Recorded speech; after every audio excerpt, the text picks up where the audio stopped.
básicamente algunos. Hemos estado en este punto de la alergia y lejos de creer lo que se hace en la vida común, no se debe de hacer esas cosas, no se debe. Por la siguiente razón, ustedes podrán ver en esa diapositiva que la alergia tiene ciertas características para determinar que eso es una alergia. Primero, no aparece después de la primera exposición. O sea, el ser humano, si no está en contacto con el elemento alergénico, no puede ocurrir eso. Y si es por primera vez, tampoco va a ocurrir eso. Podría haber una segunda exposición al mismo elemento. Y recordemos que, en resumen, yo les dije que el ser humano era una estructura química y todo lo que nos rodea son estructuras químicas, como aire, está compuesto por nitrógeno, oxígeno, dióxido de carbono y agua. Eso es el aire que respiramos. Entonces todos son compuestos químicos. Bien, vamos a ir dilucidando cada una de estas cuestiones. Yo aquí, en teoría, he dibujado un glóbulo rojo. Según la literatura, ¿no? El glóbulo rojo, porque si me pongo a revisar, nadie comenta nunca, ¿no? Mide 7.5 micras, eso mide. Pero puede variar desde 8 micras hasta 6 micras. ¿Ya? Todos los glóbulos rojos, para no ser considerado una persona con problemas hematológicos, tienen que tener el mismo tamaño. Si hay variables dentro de esa sangre, entonces ese individuo ya tiene problemas. Entonces, quede claro que no pueden haber estas mezclas así, de 8, 7,5, 6, o de 8 con 6, no puede, es una misma sangre. Tiene que ser parejo. Entonces, micra, no se puede ver un glóbulo rojo a simple vista, lo tienen que hacer con el microscopio, no hay otra alternativa, no hay. ¿Qué es un glóbulo rojo? Es una célula que carece de núcleo. Y al carecer de núcleo, entonces, por eso no hemos puesto el núcleo aquí, y esto es el citoplasma. El glóbulo rojo maduro, de eso estoy hablando, no de la imposible, ni de las formas inmaduras. No de proericoblasto, de fibroblasto basófilo, policromatófilo, autocromático, nada de eso. Estoy hablando de glóbulo rojo maduro. Y entonces, dentro de nuestro citoplasma, el elemento más abundante, sin lugar a dudas, es el agua, ¿no? El elemento más abundante de todo es el agua. Y el agua, ¿no?, se encuentra en millones de moléculas de este elemento dentro del citoplasma. Tal es así, ¿no es cierto?, que cuando estamos hablando de agua corporal de un adulto, nos estamos refiriendo por lo menos al 60% de su peso corporal. Todo el peso, si se sube a la balanza, el 60% es agua. Y eso está repartido entre el líquido extracelular y el líquido intracelular. Y cuando me refiero al líquido intracelular, me estoy refiriendo al líquido existente en los aproximadamente 80 a 100 billones, con B, billones, no millones, billones, ¿no?, de células. Eso es lo que se llama líquido intracelular. Entonces el agua es el elemento más abundante en el ser humano. Después un poquito de sal, un poquito de proteínas, un poquito de hidratos de carbono para hacerlo toda una química, ¿no?, organizando como estamos organizados. Entonces, Si esto tiene millones de moléculas de agua, obviamente que dentro de ese glóbulo rojo también hay otro elemento que no es un mito, ¿no? Que sin lugar a dudas es el elemento más importante de ese glóbulo rojo, que es la hemoglobina. Entonces, eso también es una molécula y también está dentro de ese glóbulo rojo que mide 7,5 micras y que con la vista no podemos ver, ¿no? A través de un microscopio. Bueno, muy bien. Si eso hemos entendido, entonces aquí he puesto un portaobjeto, una jeringa, cae la gota y la gota sí puedo ver. No la sangre, no el glóbulo rojo. Veo la gota. Y en una gota, probablemente, ¿no? Si es 1 milímetro cúbico de sangre, existen 5 millones de glóbulos rojos. Eso es lo normal. Si esto fuese 1 milímetro, ¿no es verdad? Cúbico, ¿no? Entonces existen 5 millones, ¿no es verdad?, de glóbulos rojos. Ya, eso era esa gota. Entonces, ¿no? Cuando vemos una gota de sangre, ¿no? Y de esas que hacen ustedes su extendido para teñirlo, pongáis un guardián, sapanoche, por lo que se llame. Entonces, estamos hablando de 5 millones de glóbulos rojos por milímetro cúbico, de eso estamos hablando, no de un hito, no de un hito. Y ese unito, ¿no? Tiene millones de moléculas de agua, además tiene hemoglobina, 2 elementos básicos. No es que sea solo eso, porque podríamos que analizar que tiene sodio, cloro, todo lo que ustedes pueden, ya. No voy a analizar eso. Solo quiero mostrar eso. Entonces, cuando alguien dice, se va a poner esta penicilina, pero la gente que le vaya a poner la penicilina, la gente que le vaya a poner, que le haga prueba, maldito el médico que está haciendo eso. De verdad, le estoy diciendo, se lo estoy diciendo. Porque si en una gota de sangre existen 5 millones de glóbulos rojos, entonces en una gota de penicilina, que se la van a meter aquí, también habrán miles de millones de moléculas de penicilina, no una. Miles de millones de moléculas de penicilina. Y la presencia de la penicilina genera alergia. Pero voy a contarles otra historia además.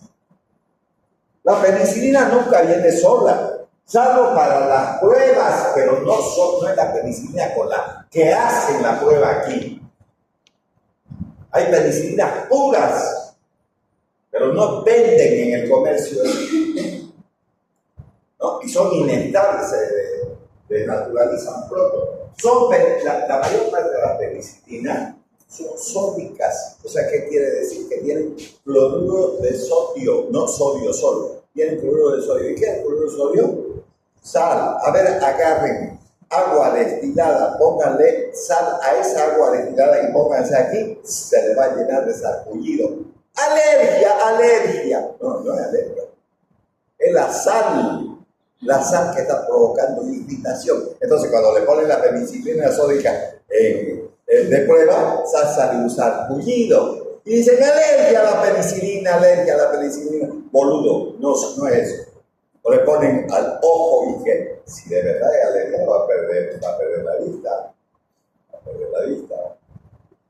Entonces, además, vuelvo a repetir, ¿ven esto? ¿Lo pueden ver a este glóbulo rojo así de vista? No. Pueden ver esta gota, sí, y probablemente, yo estoy diciendo que siempre sea así, porque hay gotas más grandes y más chicas y más de todo, pero gotas al fin. Las gotas sí las vemos, y en este caso estoy suponiendo, ¿no?, que esa gota tiene 1 milímetro cúbico. Y si tiene 1 milímetro cúbico, tiene 5 millones de glóbulos rojos. De glóbulos rojos, 5 millones. ¿Se pueden imaginar? 5 millones.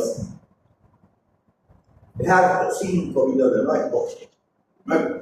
Y entonces, si este glóbulo rojo no se ve, este puede formar parte de estos 5 millones. Pero este solo glóbulo rojo, al margen de tener agua, tienen hemoglobina, que es una molécula mucho más grande que el agua, porque si no, ¿por qué se transporta el oxígeno?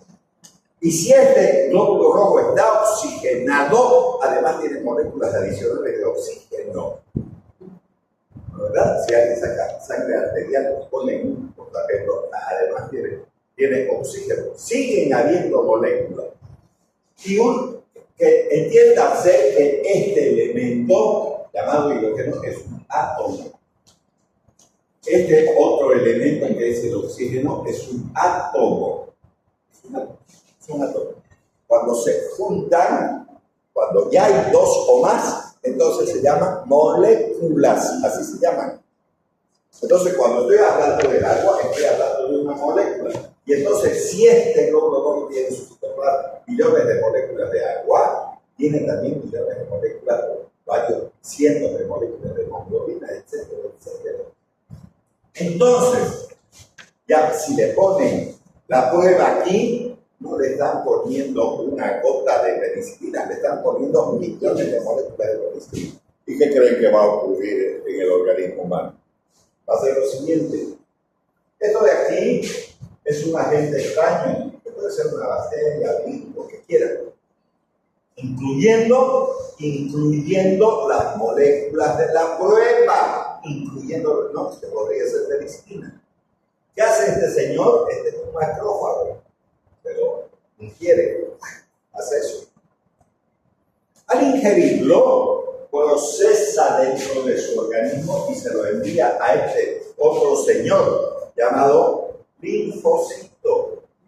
Y este linfocito es un linfocito en blanco, no tiene nada, no han escrito absolutamente nada ahí. Y entonces recibe esa información, es más o menos como el CPD, ¿no? La gente dice, a mí me toca llevar farmacología, pero si uno agarra su histórico de ese estudiante, ¿no? Y saca una fotografía, va a entender cuál ha sido su historial. No voy a poner un ejemplo de aquí, de nadie, pero voy a poner de la universidad entera. Hay unos llamados dinosaurios, están cientos de años en la universidad y generalmente son los dirigentes estudiantiles, generalmente no siempre. Entonces esos sujetos que tienen una gran historia, y si queremos conocer la historia, sacamos la información del CPD. Así lo mismo es el organismo humano. Entran blanquitos, no tienen antecedentes de nada, pero una vez que entraron a la universidad empiezan, si ese es un estudiante pésimo, entonces aplazos, tienen, entonces forman una historia. Yo puedo poner, se busca este maleante porque gasta plata en la universidad porque nunca pasa nada, digamos. No viene ni siquiera a la U y se inscribe al pelo y no viene ni siquiera a la clase. Entonces, eso es lo mismo que hace este. Se lo traga, analiza y se lo presenta a este linfocito T, que no tiene ningún dato. Pero cuando este le pasa, ya está, y lo hace a través de las interleucinas. Eso hace. Entonces, cuando este recibe esa memoria, entonces forman varios linfocitos. ¿Cómo se llaman esos linfocitos? Se llaman clones de linfocitos. O sea, linfocitos memoria. Y esos linfocitos memoria, entonces, van a generar dos tipos de inmunidad. La humoral, ¿no, verdad? ¿Y qué inmunidad da? Celular, ¿no ves? Celular, muy bien, inmunidad celular. Ya, si es la inmunidad humoral, ¿no? Entonces aparecen las inmunoglobulinas. Esto es mediado por linfocitos B, ¿no? Entonces, inmunoglobulina, 2, 4, 5. Ya, 5 inmunoglobulinas. Entonces, para no olvidarse, esa inmunoglobulina para no olvidarse nunca. ¿Alguien sabe quién es el creador de la huelga de hambre? Bolivia vive de paros y huelgas. ¿Y no saben quién creó la huelga de hambre? Por ejemplo, esta universidad es autónoma y es una mierda de autonomía. Cree que es presidenciable la autonomía. Yo estudié en la Universidad Nacional de Córdoba y esa fue la creadora de la autonomía universitaria. No hay este quilombo con estudiantes ni docentes. Es una mierda de autonomía. La creación de la autonomía fue en la ciudad de Córdoba, Argentina. Ahí se creó la autonomía. Y ahí hasta México, la Universidad Autónoma de México, lo que quieran. Ya está. Listo. Entonces, Gandhi es el creador de la huelga de hambre. Gandhi.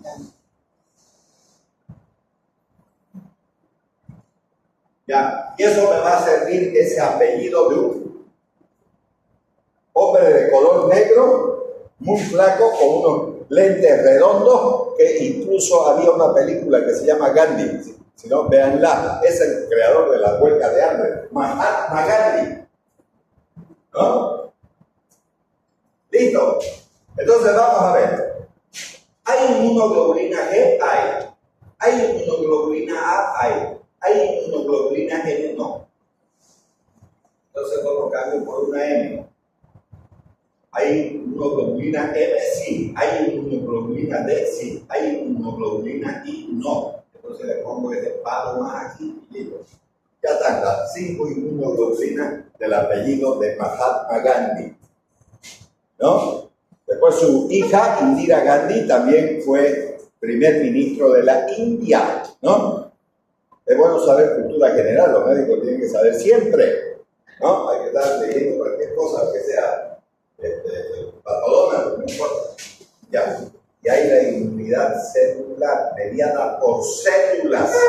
Entonces aquí tenemos que neutrófilos, basófilos, eositófilos, monocitos, linfocitos, etcétera, etcétera.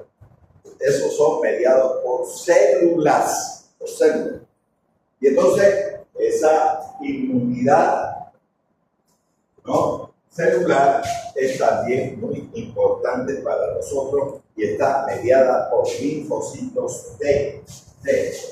Viene de timo. Ya, los T. ¿Los ve? Y los T. Ya, entonces, ¿qué hace esto? Le estoy poniendo por primera vez la prueba de la penicilina, se lo comió el macrófago, representó este linfocito agarra y genera una familia de linfocitos con esa información, llamados linfocitos memoria, porque han memorizado, y entonces genera cualquiera de estas inmunidades. Entonces vamos a verlo con algo más claro. Voy a hablar solo porque si no pierdo mi tiempo, yo no tengo por qué explicar de fisiología, no tengo por qué hacerlo. Entonces, todos en el hombro derecho, tienen una vacuna que es la BCG.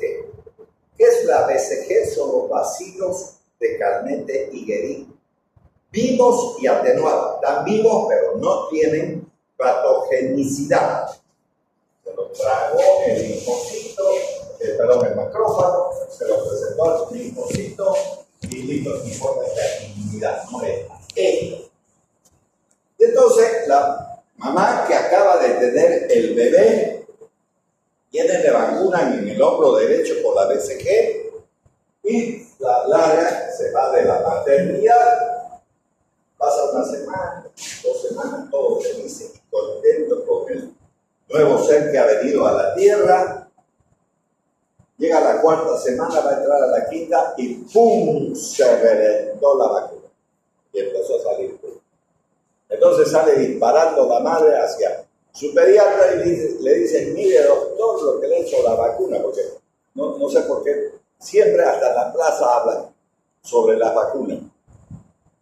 Ha habido un tipo, un alemán, que se ha puesto, creo que alrededor de 250 veces o 500 veces, no sé muy bien ahorita el número, sobre la COVID-19. Yo tengo 5 vacunas y no me ha pasado nada, porque se prende el quinto tal, bañate, deja que salga esa grasa y no se te va a prender ningún quinto, no tiene nada que ver la vacuna, ¿no? Porque la gente hace mala propaganda de las vacunas. Que quede claro, yo soy pediatra y creo en las vacunas. Son lo mejor que ha podido crear el ser humano, desde mi punto de vista. Ya, entonces, esta inmunidad empieza a formarse. Y fíjense lo que ha pasado. 1 semana, 2 semanas, 3 semanas, 4 semanas, y a la quinta empieza a reventarse. La quinta semana. ¿Qué son eso? Es la defensa del organismo. ¿De qué tipo? Celular.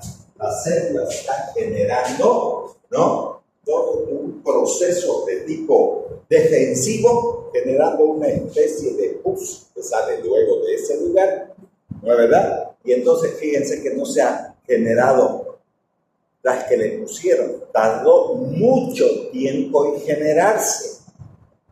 Entonces, de la misma manera, si ustedes le meten aquí la penicilina, ¿no es verdad?, el organismo va a hacer esto primero. Se va a fagocitar el macrófago, se lo va a presentar al linfocito y se forman todos los linfocitos. Pero ¿qué hacen si le ponen por segunda vez? Reacciona alérgicamente, porque ya hay un mecanismo. Por eso dice aquí, no aparece después de la primera exposición. No aparece después de la primera exposición. Con la prueba lo pueden estar sensibilizando. Con la prueba lo pueden volver alérgico.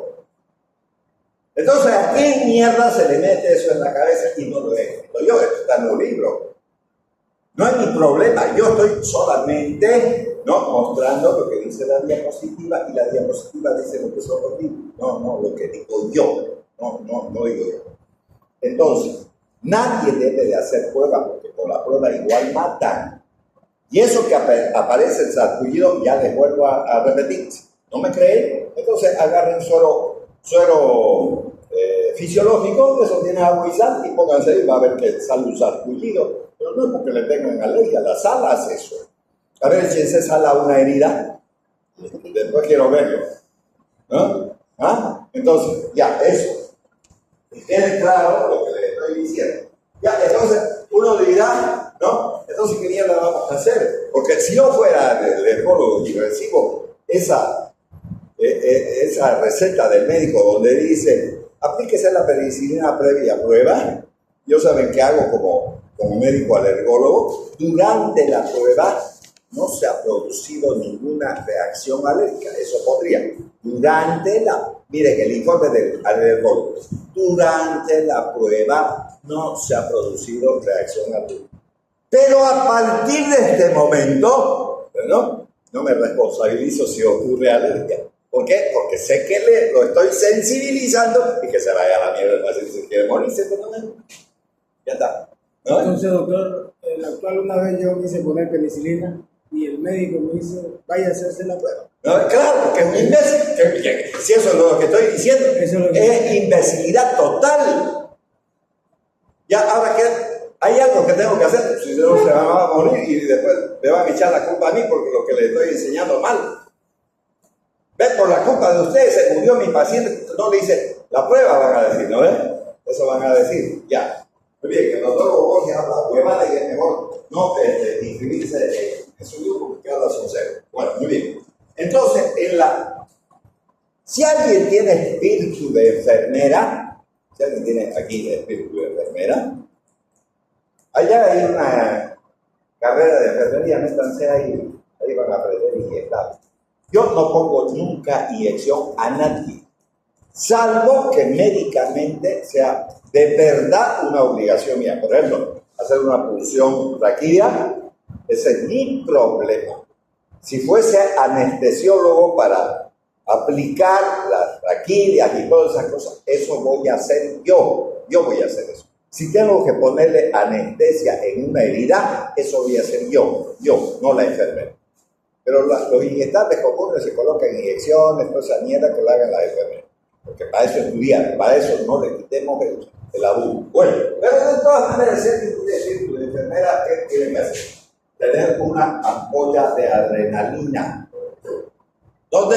En su cartera. Las mujeres, los hombres tienen a veces un maletín, digamos, de médico para ir a visitar a sus pacientes, donde tienen su estetoscopio, tensiómetro, todas las fichas, bajalenguas, todo lo que quieran, linterna, todo, ya, otoscopio, todo eso. Entonces ahí tiene que haber una ampolla de adrenalina y una ampolla de corticoide. Puede ser dexametasona, betametasona, lo que sea. Se les pone crono 12, lo que quieran. Y un antialérgico, ¿no? Ya, o sea, un antihistamínico H2, no, H1, perdón, un antihistamínico H1, ya, ¿sí? Entonces eso debe tener. Obviamente que para cada ampolla tiene que tener jeringa, para cada ampolla. Entonces, yo le pongo la penicilina en directo. Si no pasa nada, no, ni le digo al paciente, no le digan que le van a poner y eso puede producirle alergia, porque ustedes lo están condicionando. Y hay gente muy susceptible a lo que le hablen. Por ejemplo, los ginecólogos hacen eso. Los ginecólogos tienen un gran poder sobre las mujeres. No, mamita, puje nomás. Haga de cuenta que está haciendo caquita y ya va a salir el bebé, el que tanto ha querido usted, digamos, ¿no? Para tenerlo. Entonces, la mujer, pese al dolor, no aguanta los dolores de parto y lo tiene nomás, pues, pero hay que jugar. Pero si le dice, no, te va a doler, si puja, te va a doler, ¿qué mierda va a querer jugar? Pues si le está diciendo que le va a doler, que eso será más grande, pues, ¿no es verdad? Entonces le ponen, esperan unos minutos, tranquilícese, ya está. Si empieza a aparecer síntomas, lo primero que tienen que poner es la adrenalina. Lo primero que tienen que poner es la adrenalina. Sacan de su bolsón, abren la adrenalina, cargan a la jeringa y no estén ni siquiera buscando algodón con alcohol. No. Pongan y donde mierda sea. Porque cuando estoy diciendo eso, puede ser que la persona sea tuca o le hayan sacado los 4 vientos, de miércoles sea. Primero le ponen la adrenalina. Eso tiene un ml y le ponen. ¿Por qué le van a poner primero eso? Porque el shock anafiláctico, la palabra shock o choque, si ustedes quieren así, ¿no? Baja la presión arterial y si baja demasiado se muere el paciente. Entonces lo primero que hay que hacer es subir la presión. ¿Con qué le van a subir? Con la adrenalina. Por eso tiene que tener el bolso. Segundo lugar, recién le van a poner el medicamento que va a resolver. Que quede claro, la adrenalina no es un antialérgico, no sirve para la alergia, sirve para subir la presión arterial, para eso sirve. Y como está en estado de shock, porque la patología se llama shock anafiláctico, entonces lo primero que tengo que hacer es sacarlo del shock, como lo saco con adrenalina. ¿Está claro eso? Ya. En segundo lugar, mientras está haciendo efecto, que es casi inmediato, que se lo pueden poner por vía subcutánea, que quede claro. Si quieren ponerlo intramuscular, háganlo. No estén buscando venas porque se están colapsando las venas, porque se está cayendo la presión. Entonces no estén buscando ni una vena, nada de eso. Hasta intracardíaca se puede poner la adrenalina, si ustedes quieren, si hay un paro cardíaco. Bueno, entonces, agarran, rompen la otra ampolla, del corticoide, que puede ser de dexametasona, betametasona, celestona, con lo que quieran llamar, abren y cargan. Ese sí es el antialérgico. Y se lo ponen por vía intramuscular, donde sea, en el hombro, en la nalga, donde sea. ¿Listo? ¿Listo? Y se acabó la historia. No es mala cosa. Pero si quieren poner inyecciones, tengan esas ampollitas. Si no, no lo hagan. No lo hagan. ¿Está claro eso? Ya. Y déjenla nomás a la gente. Ya les he explicado esto. Espero que en alguna medida les haya servido y me dieron también seguramente de haberles explicado aplicado en la materia de fisiología. Esto no es ¿cómo se llama? Farmacología. Esto está en sangre, ahí viene toda la historieta de eso, ¿verdad? De cómo se genera esas cosas. Entonces, eso es lo que se debe de hacer, no otra cosa. Entonces, sí, siempre, y para cualquier medicamento es lo mismo. No es para la medicina. Si alguien dice eso, es una burrada también. Así tenga que poner un anestésico, siempre tengan esas ampollas y van a hacer eso. Ya, entonces son comunes a muchas drogas químicamente emparentadas. Claro, la penicilina pertenece a un grupo que se llama antibióticos beta-lactámicos, que ahí están. No voy a mencionarlos todos tampoco, pero la penicilina, que pueden ser naturales, sintéticas, pueden ser las cefalosporinas, la verdad también pertenecen a ese grupo, que son de la primera generación, segunda, tercera, cuarta, quinta, sexta generación, así que todas esas son antibióticos beta-lactámicos. Por eso dice que son comunes a muchas drogas químicas y son específicas en mi individuo. No tiene valor cuando dice, yo soy alérgico, por eso mi hijo es alérgico, mi hija es alérgica. No. Son propias de las personas. No, se reproducen en cada administración del medicamento. Se va a reproducir esta alergia si usted sigue usando eso, cada vez va a ser peor porque el organismo humano ya aprendió que hay un elemento extraño que se le está metiendo a su organismo. Entonces, vuelvo a repetir, la prueba es una sensibilización, más bien puede generar que ese individuo se vuelva alérgico. Ya. Bueno, entonces creo que ya les expliqué. Y aquí tenemos lo que les decía.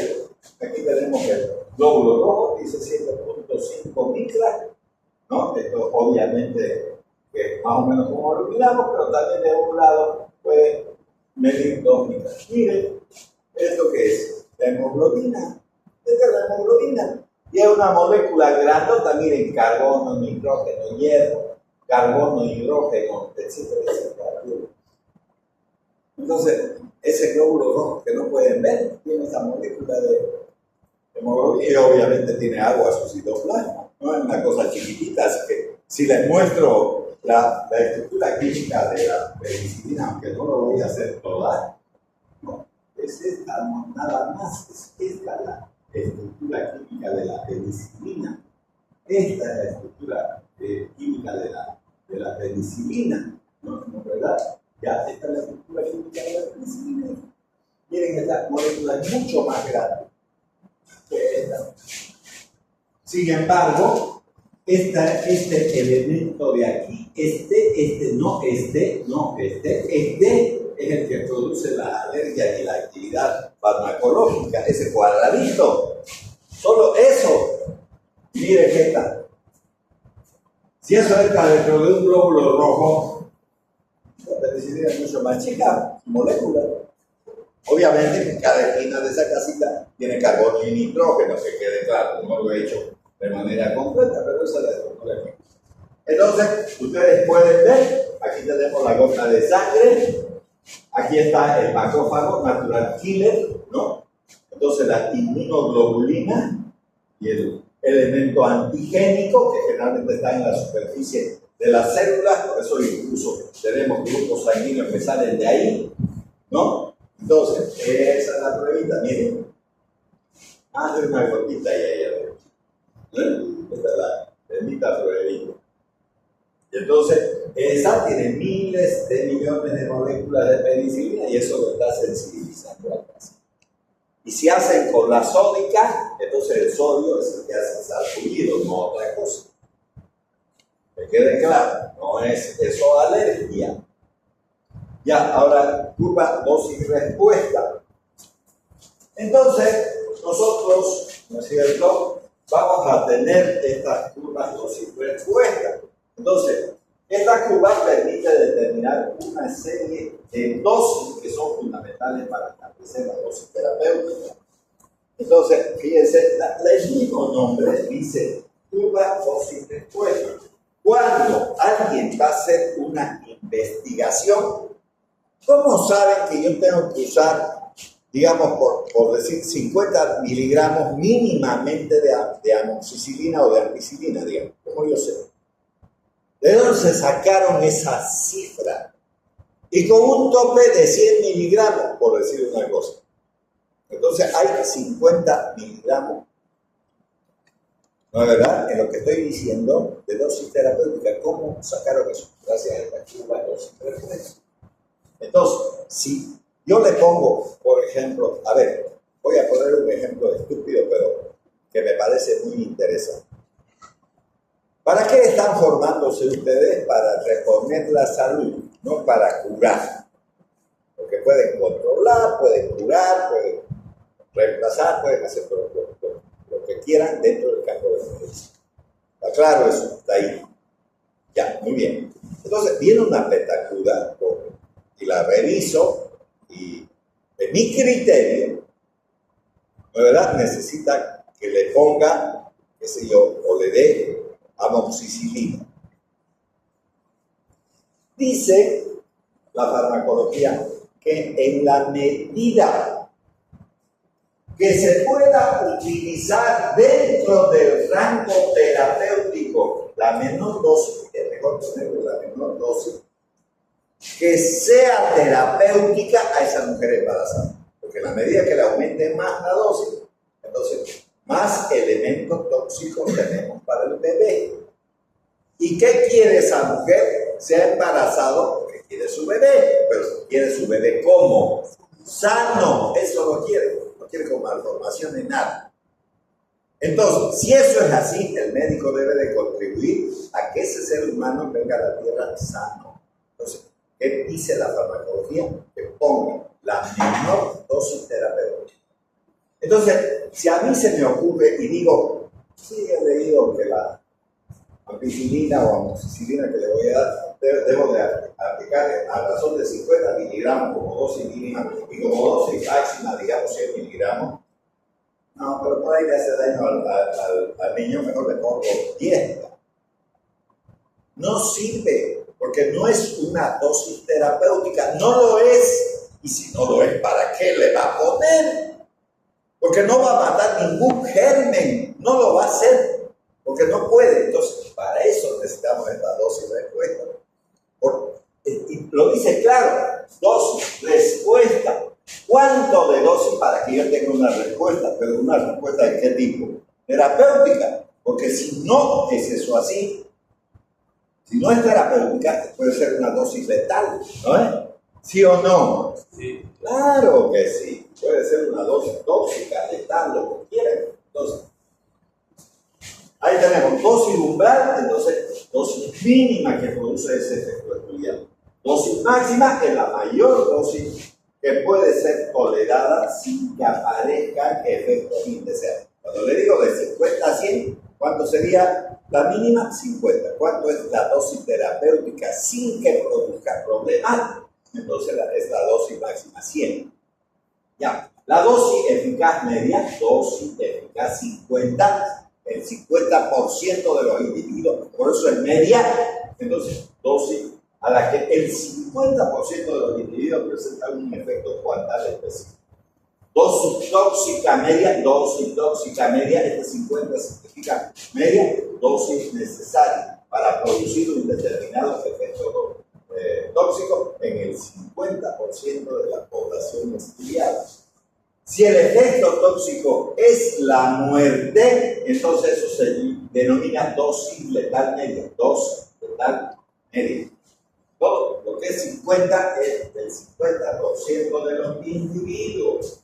Entonces, así se hacen estudios para poder determinar las dosis. Entonces, no es la dosis que yo quiera, sino tengo que aprender la dosis. Y eso tengo que plasmarlo en la receta o en la historia clínica, porque también se hace historia clínica y se puede poner directamente en la historia clínica. Ya está. Entonces, eso es lo que... ¿no? Ahora, dosis respuesta cuantal, índice terapéutico. ¿A qué me refiero con el índice terapéutico? Es una medida que relaciona la dosis requerida para producir un efecto deseado con la dosis que produce un efecto no deseado. Entonces, como dice aquí, índice terapéutico es igual a la dosis tóxica, ¿no? Y a la dosis efectiva o eficaz 50. O sea, esa relación. Ahora, rango terapéutico o ventana terapéutica es el intervalo entre la dosis efectiva y la dosis tóxica, ¿no? Eso se llama ventana terapéutica. Y hay fármacos que tienen una muy pequeña ventana terapéutica. Es como esa ventana. No puedo salirme. La ventana es todo eso que tiene marco y el vidrio. Lo demás no es ventana. No puedo pasarme ni arriba ni abajo. ¿No es verdad? Entonces, eso nos está indicando que nosotros tenemos que tener, ¿no es verdad?, mucho cuidado en aplicar las dosis a los pacientes del medicamento que sea necesario para restablecer la salud del individuo. Entonces, también existen respuestas graduales. Entonces, la dosis respuesta gradual ofrece información sobre la potencia. Recuerden que la potencia está relacionada con la dosis. Cuando yo hablo de potencia, estoy hablando de dosis. Cuanto menos le dé de un fármaco, es más potente que otro que le doy más. Ya, eso, ¿no? Y la eficacia más. La curva dosis-respuesta cuantal, entonces, señala la variabilidad potencial entre los individuos. Ahora, eso también puede ser que la dosis común sea 50 entre 50 y 100, ya, eso es para la mayor parte de los individuos. Pero hay individuos que son muy sensibles al fármaco. Entonces trate de darle la mínima dosis, porque hay que valorar. Para eso es que estudian medicina, porque si no, ¿para qué van a estudiar medicina? No deberían de hacerlo. Total, los gringos, o sea, lo estoy refiriendo a los europeos y a los norteamericanos, cada rato hacen investigación, mejor preguntémosle nomás por teléfono. No hay tratamientos por teléfono. No. Cuando ustedes les digan en un micro, por ejemplo, yo sé que vos estás estudiando medicina, ¿qué será bueno para esto? Andar desnudándote aquí. Pero ¿cómo voy a desnudarte? Entonces, ¿cómo quieres que te dé una receta? Tengo que revisar eso. ¿No es? Listo, se acabó, ¿no es? No hay recetas por teléfono, no hay eso. No debe de hacerse eso. Ya, ahora, de esto también me voy a extender un poco porque quiero que te damos su verdadera magnitud. Ocurre que hay dos anatomías. Una anatomía macroscópica que nosotros la conocemos, todos conocen como anatomía humana. Listo, se acabó. Pero hay otra anatomía que recibe otro nombre, ¿no? Se llama histología y que nos permite el estudio no solamente de las células, sino de los tejidos y la organización de esos tejidos. Entonces van a generar los órganos, los sistemas y todo ese tipo de cosas. Bueno, muy bien. Pero nunca en la enseñanza, por lo menos en Bolivia, hemos tenido la oportunidad de ver un microscopio electrónico. Que quede claro que el hecho que yo enchufe un microscopio no quiere decir que sea electrónico, solamente para que funcione la luz, nada más. El enchufe no tiene otra función más que generar luz, un poquito de mierda tiene ahí adentro y listo, a eso sí. Ese se llama microscopio óptico, así se llama. Ya. Hay varios tipos de microscopios, pero ese es el microscopio. Pero electrónico no. Entonces, ¿verdad? Si nosotros estamos viendo con el microscopio óptico y aún así tuviésemos microscopio electrónico para ver las células, ¿no? Podemos con el microscopio electrónico realmente determinar, por ejemplo, la membrana celular. Porque con el óptico en realidad no se ve, pero como están en los tejidos separadas casi todas las células, podemos imaginarnos que ahí está la membrana celular. Por ejemplo, si vemos un extendido de sangre y vemos glóbulos rojos, en la realidad lo vemos al glóbulo rojo, pero no podemos individualizar la membrana celular. Entonces, la farmacología que estudia sustancias químicas que pueden o no tener una actividad sobre las células humanas, y esa actividad centrada, si se quiere, en curar, reemplazar, generar una acción, si se quiere, antibiótica, etcétera, etcétera, o quimioterapéutica, ¿no es verdad? Entonces, yo quiero saber, para hacer de verdad ciencia, dónde actúan los medicamentos. Ya alguien dirá en la célula, pero ¿en qué parte de la célula? La mayor parte de los fármacos tienen una acción sobre la membrana celular, sobre esta membrana. Otro tanto, vamos a ver, porque hay 4 grandes grupos de fármacos que actúan sobre el receptor. Ya, ahora yo quiero saber lo siguiente, quiero seguirme preguntando. Cuando hemos estudiado probablemente histología y también la fisiología, en ningún lugar repetitivamente se habla de los receptores, pero que quede claro que las personas en su estructura tienen receptores. Se puede ver, o sea, son estructuras anatómicamente. Estoy hablando, obviamente, cuando hablo de la anatomía, no estoy hablando de la anatomía macroscópica, estoy hablando de la microscópica llamada histología, que entiéndase eso, para que no me tomen, digamos, el concepto de mala forma. Entonces, esa anatomía microscópica dice que existen receptores. Y entonces la pregunta es, ¿de verdad existen receptores? Es decir, yo puedo identificar, como por ejemplo en esta sala, que identifico ventana, que identifico puerta, ¿no? Si me dicen, esa es una puerta, esta es una ventana, este es un ventilador, estoy identificando las cosas que existen receptores en la célula. Desde el punto de vista estructural, la respuesta es no, no hay. Entonces, usted mira el microscopio y no hay eso.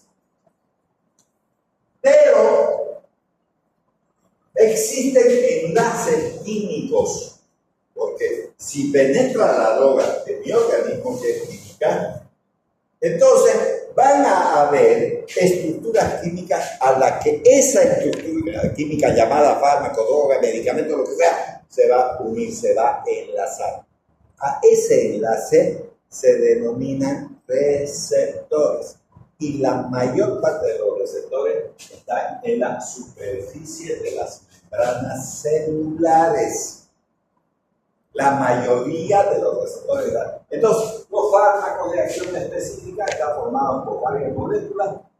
Vamos hablando de los fármacos, ¿no? Y sus acciones resultan de la interacción, ¿no?, con ciertas moléculas celulares denominadas receptores. Entonces, vuelvo a repetir, hay una estructura de receptores desde el punto de vista anatómico, histológico, como quieran verlo ustedes. No, son solo enlaces químicos, y eso se llaman receptores.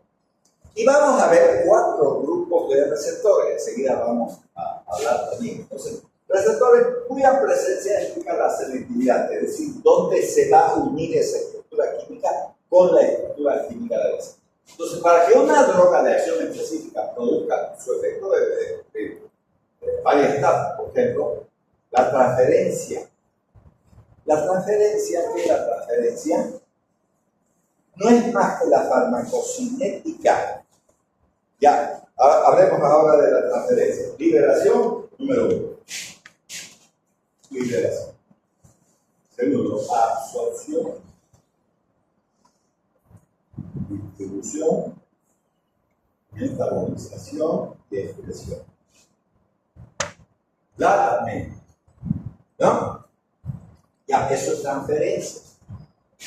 ¿Por qué? Porque si yo me tomo un paracetamol, entonces se tiene que liberar, se tiene que absorber, se tiene que distribuir, se tiene que metabolizar y se tiene que excretar. A eso se llama transferencia. Pero durante ese proceso de transferencia, cuando se distribuye ese fármaco, y dependiendo de su estructura química, entonces llegará a las diferentes partes del organismo, donde se va a poner en contacto químicamente. Entonces eso se llama interacción droga-receptor. Cuando ya está actuando el fármaco, se llama interacción fármaco-receptor. Y finalmente va a producir el efecto, que no es la acción. Por ejemplo, si el doctor a mí me da,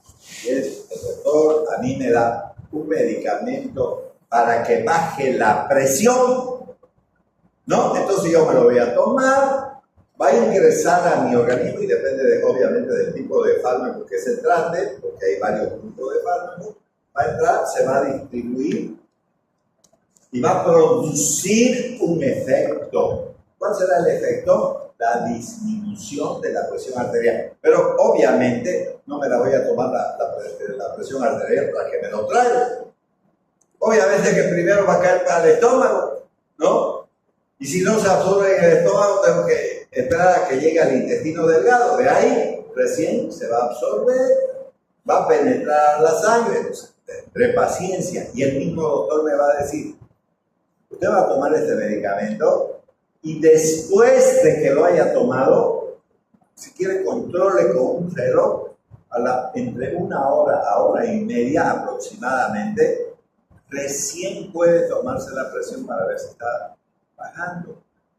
Y si no es así, entonces, y está internado, o estoy internado yo, el doctor le va a decir a la enfermera, ¿no? Le va a dar la tableta y dentro de 1 hora, 1 hora y media o media hora, depende del fármaco que le haya dado, porque también eso habrá que aclarar, ¿no? Recién le empieza a tomar la presión arterial para ver si está bajando. Pero ahorita, antes que tome, primero mírale la presión. Ya note, ya 180-90. Pues si no tengo ese parámetro, ¿cómo voy a saber que ha bajado? ¿Cómo voy a saber? Tengo que tener primero el parámetro de lo que tiene. Después le doy y entonces ya no es 90, es 120, 70. Ya está. ¿No es verdad? Entonces, listo, funcionó. ¿Qué estoy valorando? La producción de ese efecto. ¿No es verdad? ¿Qué? Entonces, con un tensiómetro voy a valorar esa actividad. ¿Está claro eso? Ya, muy bien. Entonces, no hay receptores desde el punto de vista anatómico, pero existen porque son elementos químicos que generalmente, no siempre, están en la superficie de la membrana celular. Muy bien, entonces, miren ustedes. Ahora, ¿cómo se une el fármaco al receptor? Fíjense, por enlaces no covalentes, unión débil, enlaces iónicos, fuerzas de Van der Waals, puentes de hidrógeno e interacciones hidrofóbicas. Pueden mirar, aquí dice isoproterenol. Pueden ver, dice isoproterenol. Entonces, ¿cuál es el isoproterenol? Es esto. Si nosotros haríamos farmacología a punta de fórmulas químicas, ahí sí que nadie aprobaría farmacología. Nunca, nunca. Porque ¿qué mierda va a estar haciendo eso? Esta es la membrana celular. Fíjense, entonces nos dice, por ejemplo, puentes de hidrógeno. Aquí está el hidrógeno que se va a unir con el oxígeno de la membrana celular. ¿No es verdad? Aquí tiene parte de la estructura del receptor beta-renérgico donde va a actuar el isoproterenol. Pero no es cualquier isoproterenol. Fíjense que no es cualquier isoproterenol, porque hay isoproterenol e isoproterenol. Entonces, uno dirá, ¿por qué dice que no es isoproterenol? ¿Por qué dice L-isoproterenol? La forma levógira, no la forma destrógira del isoproterenol. Entonces, esto es lo que va a ocurrir en el organismo. Y eso se puede ver, no se puede ver ni con microscopio electrónico, así que no hay nada de eso. No hay nada de eso. O sea, es cada vez más complicada la cosa. Y lejos de que la anatomía, el que vence anatomía y a médicos son huevadas. Hoy en día no. La medicina molecular es más importante que todo. La anatomía, eso sería para los antiguos. Una cagada de materia, digamos, pero que es necesaria para los cirujanos. Por lo demás, es medicina molecular. Y eso debo de entender. Ya, ¿viste? Entonces, nadie va a hacer esto. Nadie va a hacer esto. Yo no le voy a enseñar cómo, sino con dibujitos. Más bonitos los dibujitos animados. Si lo entienden, esos dibujitos, permito sea alabado.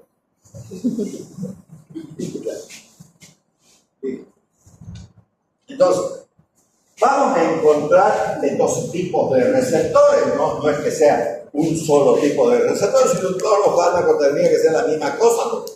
Entonces, vamos a tener los receptores farmacológicos que se agrupan en 4 familias. 4 familias, 4. Son familias. Entonces, aquí vamos a poner número 1, número 2, número 3 y número 4. Ya, 4 grandes familias. Pero eso no quiere decir que se acabó la cosa. Después voy a seguir explicando. Lo importante es que hay 4 familias. La primera familia, que ustedes ven aquí, número 1, receptores acoplados a canales iónicos. Por lo tanto, estos receptores se llaman receptores ionotrópicos. Entonces, de nuevo, receptores acoplados a canales iónicos. Por lo tanto, los receptores estos de la clase 1 se llaman receptores ionotrópicos. Ion. Entonces, yo puedo decir que los fármacos, obviamente, dependiendo, vamos a ver qué tipo de fármacos también tienen que ver con esos receptores ionotrópicos. Entonces, tienen que ver con canales iónicos. Entonces, si yo tengo una célula, esta membrana celular tendrá canales iónicos. Esta membrana celular tendrá canales iónicos. ¿Sí? Ya.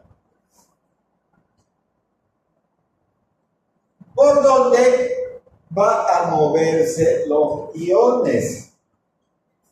Y esos iones, para mencionar algunos, serán sodio.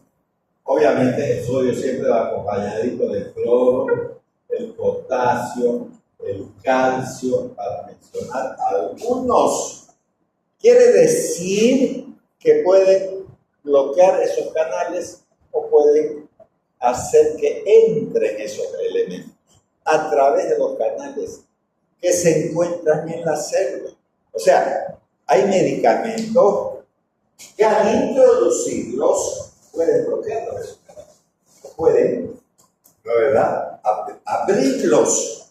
Y al abrirlos, entonces, ya. El grupo número 2, la familia número 2, dice receptores acoplados a proteínas G.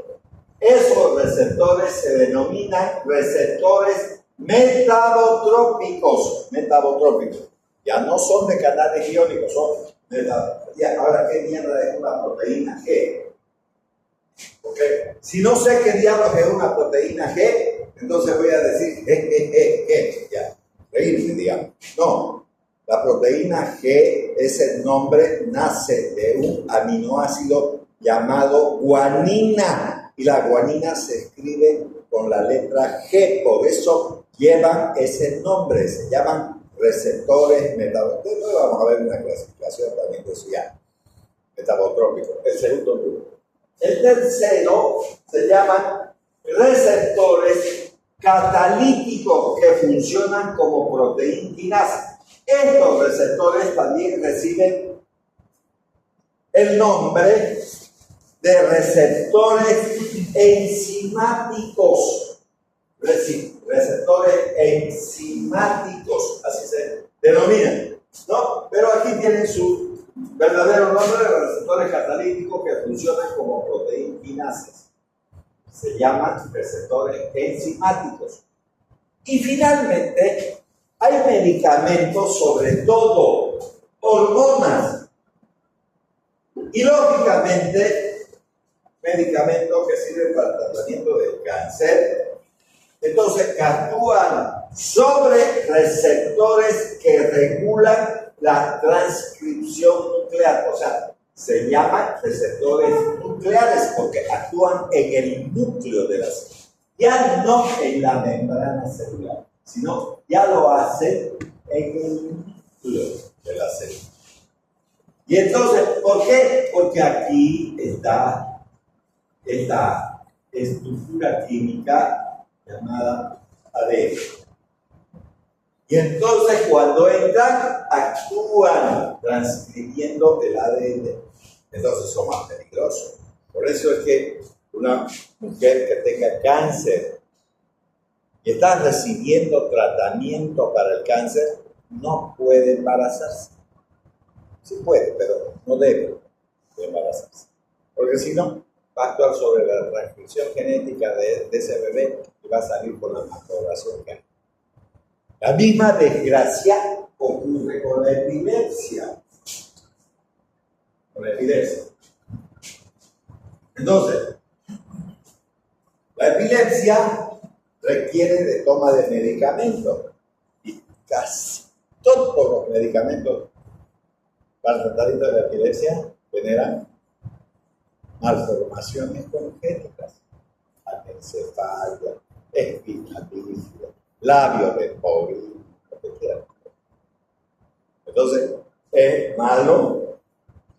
De aquí vamos a estigmatizar a las pobres mujeres, pero de modo, digamos, ¿no? Porque uno podría decir, pero lo mismo en el hombre. No, él no se embaraza, no genera, ¿no?, la evolución de toda la vida intrauterina, que comienza con la formación del huevo y termina, ¿no?, en la salida del feto. Entonces ahí hay un proceso embriológico, ¿no es verdad?, que puede ser alterado por esa droga. El hombre, como no se embaraza, no genera ningún ser humano y listo. O sea, es su organismo. Entonces estos medicamentos son mucho más peligrosos. Fíjense, vuelvo a repetir, dentro de ese grupo están sobre todo las hormonas y los medicamentos para el tratamiento del cáncer, en ese mecanismo de acción. Entonces, como pueden ver, son 4 y aquí lo tenemos por 4. Bueno, muy bien. Entonces, receptores acoplados a canales iónicos. Entonces, ¿qué son? Como les decía hace un momento, no existe, no van a haber nunca un receptor como un verdadero dibujito. No hay. ¿Qué son entonces? Yo tengo que saber qué son. Proteínas de transmembrana. Esta es la membrana celular. ¿Cómo está estructurada la membrana celular? Básicamente. Entonces, Watson y Crick, los autores, dijeron que las membranas de las células, las membranas, no solamente las membranas celulares, está constituido por lípidos y proteínas. O sea, es una membrana lipoproteica. No, y alguien dice, no, lipoproteica no, también hay hidratos de carbono, sí, se llaman glucoproteínas que generalmente están en los canales, ahí están, las glucoproteínas, pero básicamente, todas las membranas son lipoproteínas, retículo endoplástico, membrana celular, membrana nuclear, aparato de Golgi, todo sistema membranal, no hay otra cosa. Ya. Bueno, entonces, son proteínas de transmembrana. de transmembrana. ¿Qué significa trans? Que traspasan la membrana celular. Eso significa.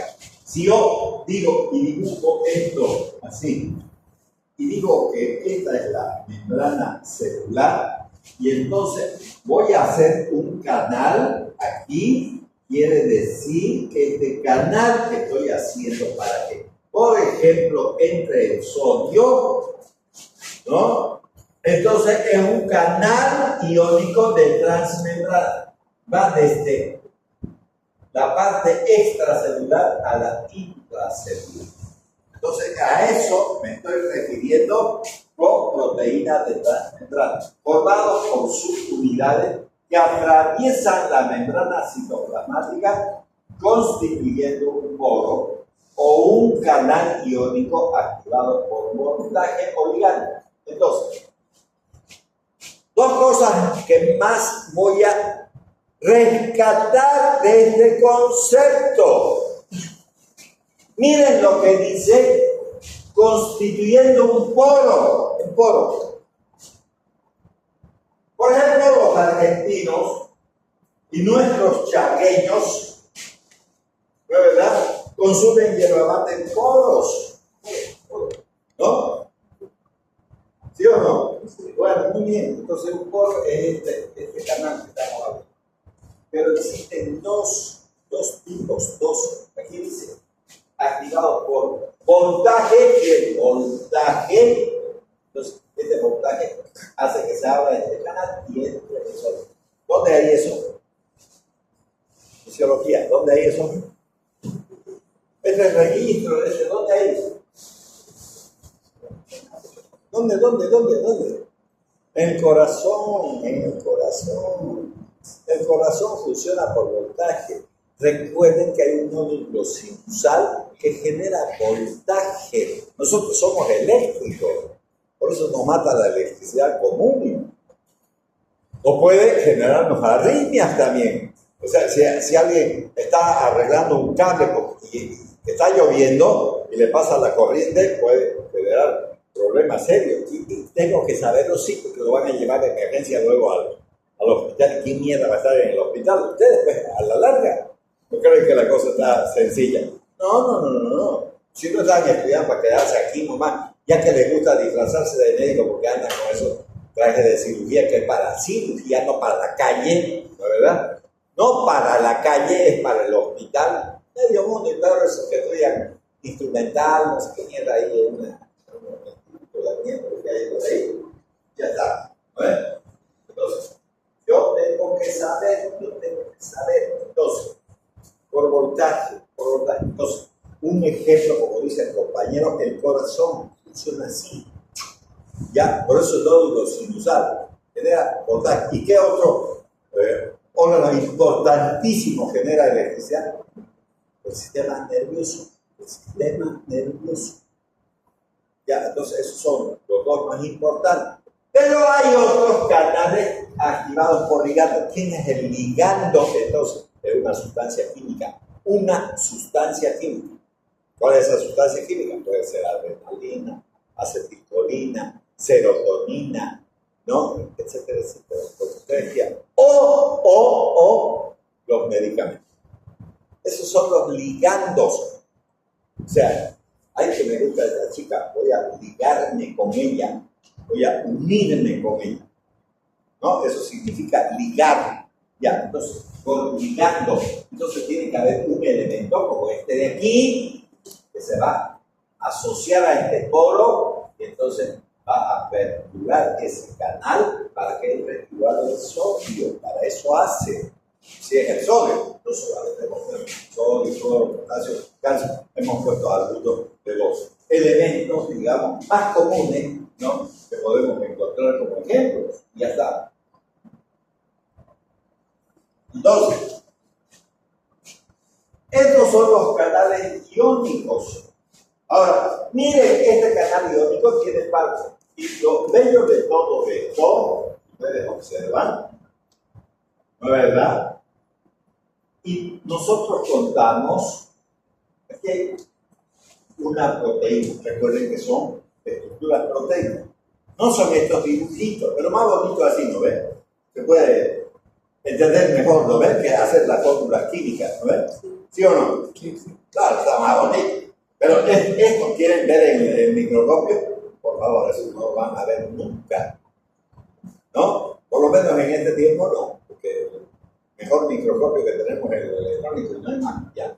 Bien, entonces, fíjense ustedes, es interesante, aquí hay una unidad, aquí hay otra, aquí hay otra, aquí hay otra y aquí hay otra. O sea que en realidad estos canales iónicos están formados por 5 subunidades. Por 5 subunidades. Siempre, siempre. Siempre. 5 subunidades. De transmembrana. ¿Por qué de transmembrana? Porque atraviesa desde el líquido intracelular al líquido intracelular. Desde el exterior hacia el interior de la célula. Ya. Y recibe letras, ¿no? Como pueden ver, alfa, beta, gamma y delta. De nuevo, alfa, beta, gamma y delta. ¿Está claro hasta ahí? Sí, ¿no ven? Ya, pero aquí hay 4 nomás y usted acaba de decir que hay 5. Es que 2 son alfa. Miren, alfa, ¿cómo se llama esto? Fucsia, ¿no? Ese colorcito fucsia ya. Ese colorcito fucsia, aquí dice alfa y aquí dice alfa. Aquí dice beta, gamma y delta. Ya está. Entonces, siempre existen 2 subunidades alfa. Siempre existen 2 unidades alfa. Sobre todo en las células periféricas. En las células del sistema nervioso central pueden ser solo 2 subunidades. Pueden ser o alfa o beta o gamma o lo que sea.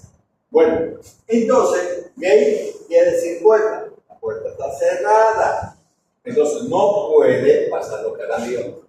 Usted le da el medicamento o actúa una sustancia química neurotransmisora, abre la puerta y está bien.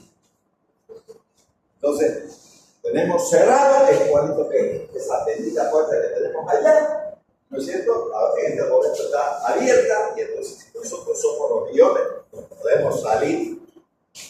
Bueno, ¿no es? Porque la puerta se encuentra abierta. Si se encuentra así cerrada, no se puede. ¿No es verdad? Y entonces, hay medicamentos que lo cierran la puerta.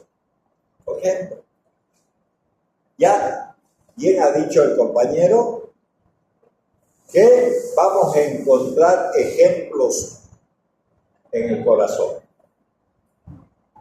Y yo complementé diciendo también que en el sistema nervioso. Entonces, si le ponen lidocaína a alguien que es un anestésico porque tiene una herida y la van a cerrar, no tiene que llevar esa información a los centros del dolor. Que obviamente el tálamo que se conecta con la corteza motora y la sensitiva. Si alguien dice, ¿por qué con la motora? Si es sensitivo, el dolor es sensitivo, doctor, no es motor. Oiga, si este sujeto que está aquí grabando y todo ese tipo de cosas, y pongo mi mano aquí, y con una aguja me pincha, ¿qué es lo que primero voy a hacer? Voy a sentir el dolor. ¿Y qué creen que voy a hacer? Una acción motora. ¿Cuál es la acción motora? Voy a retirar la mano, pues, ni que fuera bruto para que me siga pinchando. Y obviamente que le voy a mirar muy bonito. Y por último, si se me ocurre, entonces le voy a expresar palabras bellísimas. ¿Qué te pasa vos, hijo de puta? Aunque sea, le voy a decir. ¿No es verdad? Ya, listo. Entonces, y esa actividad de hablar es una actividad motora. Entonces, por eso estoy hablando que el dolor es sensitivo, evidentemente, pero tiene una respuesta motora. ¿Me duele la muela? ¿Qué hago? No sé qué mierda dará la mano, pero porque de calmar el dolor no calma. No tiene ese poder, digamos, la mano, pero uno le puede decir, ¿qué es lo que te duele la muela? ¿No es? Bueno, ya está. Entonces, Es importante tener presente esto de los canales iónicos. A ver si nos dan un poquito más una diapositiva. Ya. Entonces, receptores acoplados. Ya. ¿Qué sustancias químicas los activan? De nuestro organismo. Entonces, ¿o dónde vamos a encontrar esos canales? Receptores nicotínicos para la acetilcolina, receptores GABA, ¿no? Receptores del ácido gamma aminobutírico, receptores GABA, de nuevo, para el ácido gamma aminobutírico. Estoy contento, entonces no estoy viendo nada. Aquí hay una H. ¿La ven? Entonces quiere decir que hay más GABAs, no solamente un hito. Entonces hay GABA A y GABA B.